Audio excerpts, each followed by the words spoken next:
இன்னைக்கு பார்த்தீங்கன்னா, இன்னைக்கு வந்து மாசி மாசம் அமாவாசை. அமாவாசைக்கு வந்து நம்ப அன்னதானம் செய்யும்போது ரொம்ப நல்லது. அதாவது நம்ம முன்னோர்களுக்கு செய்யக்கூடிய நாளும் இன்னைக்கு அமாவாசைக்கு தான் நெறையா வந்து தானம் குடுப்பாங்க. அதுல வந்து அன்னதானம்ன்றது ரொம்ப சிறப்பானது. எப்பவுமே வந்து சனிக்கிழமை அன்னதானம் செஞ்சாலும் ரொம்ப நல்லது. அமாவாசையில தான் ரொம்ப சிறப்பு. நான் அதுக்காக தான் இன்னைக்கு வந்து அமாவாசை, சனிக்கிழமை எல்லாம் ஒண்ணா வந்ததுனால, நம்ம ஒரு 9 பேருக்கு ஏற்கனவே நம்ம வந்து சமைச்சு குடுத்துட்டு தான் இருக்கிறோம், நெறைய பேருக்கு. இன்னைக்கு அமாவாசைன்றதுனால, நம்ம வந்து நம்மளால முடிஞ்சது செஞ்சு குடுக்கலாம் அப்படின்னு சொல்லிட்டு, லெமன் சாதமும், உருளைக்கிழங்கு பொரியல் செய்யலாம் அப்படின்னு சொல்லிட்டு தான் செஞ்சுட்டுருக்கேன். பாருங்க நான் ஒரு 1 1/2 கிலோ அரிசி வந்து வடிச்சு எடுத்து வச்சுக்கிட்டேன். உருளைக்கிழங்கு, பச்சை பட்டாணி பொரியல் செஞ்சுட்டேன். இப்போ லெமன் சாதத்துக்கு கடாய் வச்சிருக்கிறேன். இப்போ வந்து லெமன் சாதம் தாளிச்சுக்கலாம். எண்ணெய் ஊத்தி கடுகு போட்டேன். கடுகு நல்லா பொரிஞ்சிடுச்சு. நான் 1 1/2 கிலோ அரிசிக்கு ஏன்னா வயசானவங்க தான் நெறைய பேருக்கு குடுக்க போறோம். அதனால வந்து காரம் அதிகமா இருக்கக்கூடாது. நான் பச்சை மிளகாய் ஒரு 10 எடுத்து பெருசு பெருசா போட்டுக்கிறேன் நானு. பச்சை மிளகாய் சேர்த்துக்கிறேன். பச்சை மிளகாய் சேர்த்து தட்டு போட்டு மூடிடுங்க. அது வந்து வெடிக்கும் அதனால தான். ஒரு 3 ஸ்பூன் கடலைப்பருப்பு, 3 ஸ்பூன் உளுத்தம் பருப்பு. அதையும் சேர்த்துக்கலாம்.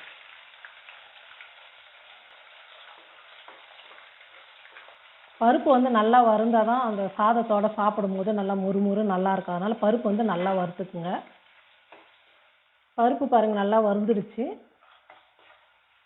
இப்போ கருவேப்பிலை சேர்த்துக்கலாம்.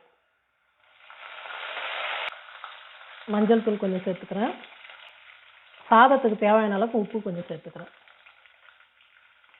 நான் ஏற்கனவே வந்து சாதத்தில் உப்பு போட்டு தான் எப்பவுமே வெடிப்பேன். அதனால கொஞ்சமாக சேர்த்துக்கிறேன். உங்களுக்கு தேவையான அளவுக்கு சேர்த்துக்குங்க.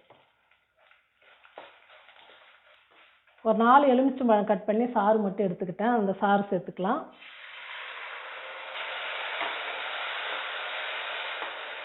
எலுமிச்சம்பழம் சாறு சேர்த்த உடனே ஸ்டவ் ஆஃப் பண்ணிடலாம். ரொம்ப நேரம் கொதிச்சதுன்னா கொஞ்சம் கசப்பாயிடும். சாதம் நல்லா ஆறிடுச்சு. இந்த எலுமிச்சம்பழம் சாறுலாம் இதில் சேர்த்துக்கலாம் சாதத்தோட. கொத்தமல்லி கொஞ்சம் பொடியாக நறுக்கி வச்சுக்கிறேன். அதையும் சேர்த்துக்கிறேன்.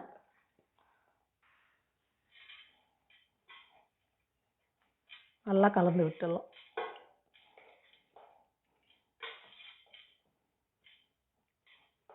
உங்களால் முடிஞ்சது ஒருத்தருக்கு 2 பேருக்கு இந்த மாதிரி அவங்கவுங்க வசதிக்கு தகுந்த மாதிரி இந்த அமாவாசைக்கு சனிக்கிழமை அந்த மாதிரி சமயத்தில் ஒரு 2 3 பேருக்காவது நம்ம சாப்பாடு கொடுக்கும்போது நம்ம குடும்பத்துக்கு நல்லது.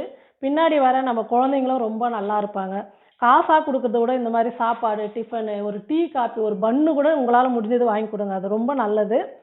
நான் எப்பவுமே அந்த மாதிரி தான் செய்வேன். அதிக பேருக்கு வயசானவங்க இருந்தாவே ஏதாவது நம்மளால முடிஞ்ச உதவி செய்யணும் அப்படின்னு சொல்லிட்டு தான் நான் நினச்சி செய்வேன்.